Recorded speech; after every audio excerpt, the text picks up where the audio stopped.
Puluhan massa mendatangi kantor Kejaksaan Negeri Oki dan gedung DPRD Oki.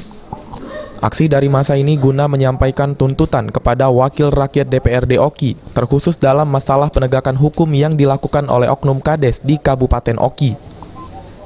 Massa aksi menilai bahwa program di Kejaksaan Negeri Kayu Agung Oki dengan nama Jaksa Sahabat Desa telah melindungi oknum kepala desa yang bermasalah dengan hukum.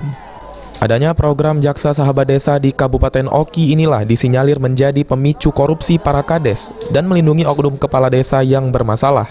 Ada, itu kalau niayaan 351 pas ayat 1 itu ancamannya itu 2 tahun 8 bulan. Oke. Jadi sekarang dituntut oleh kejaksaan itu cuma 1 bulan. Jadi kami merasa sangat kecewa dengan kejaksaan itu, maka itu kami mengadakan aksi.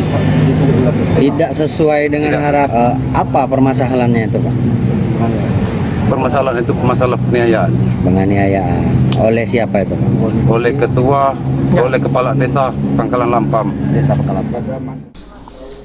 Dalam aksi ini, massa juga memberikan salah satu contoh kasus yang melibatkan oknum kepala desa di Kecamatan Pangkalan Lampam Oki karena terlibat perkara penganiayaan atau 351 KUHP, serta sejumlah kasus hukum lainnya yang melibatkan oknum kepala desa. Ahmad Romawi, PAL TV.